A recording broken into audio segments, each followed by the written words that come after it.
In the heart of the Middle Ages, during the reign of King Baldwin II, a new order was taking shape in the Holy Land.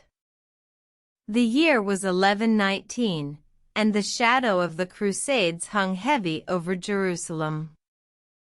The Crusaders, having conquered the city 5 years prior, were struggling to maintain their foothold in the face of relentless attacks from the Muslim Saracens.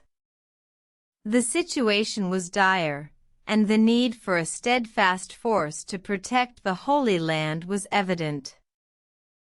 Enter Hugues de Payens and his band of 8 knights.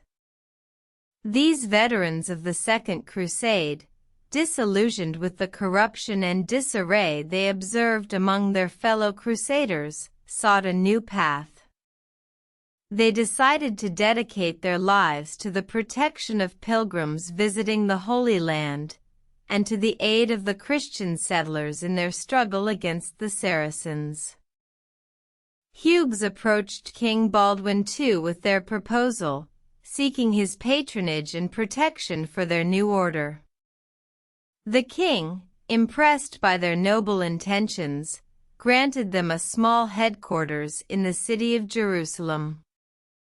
He also bestowed upon them the name Poor Fellow Soldiers of Christ and of the Temple of Solomon, which would later be shortened to the Knights Templar. The Templars began their work in earnest, establishing a network of fortresses and hospices throughout the Holy Land.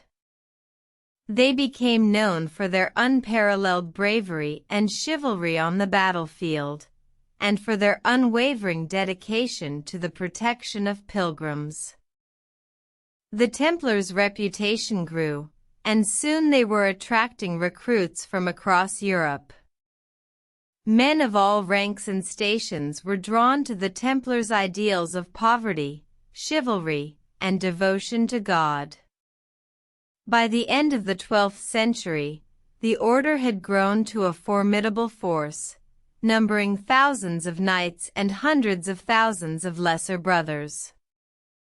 The Knights Templar would play a pivotal role in the defense of the Holy Land for the next 2 centuries, standing as a beacon of courage and resilience in the face of adversity.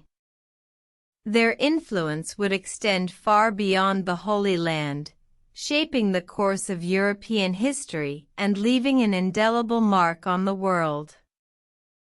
Yet, their story would not be without its share of controversy and tragedy. As the Templars grew in power and wealth, they would become the target of jealous rivals and suspicious authorities. Their eventual downfall would come in a swift and dramatic fashion, but that is a tale for another time. For now, let us remember the Knights Templar as they were in their earliest days, a band of 8 knights seeking to defend the Holy Land and uphold the ideals of chivalry and devotion. Their story serves as a testament to the power of determination, courage, and faith in the face of overwhelming odds.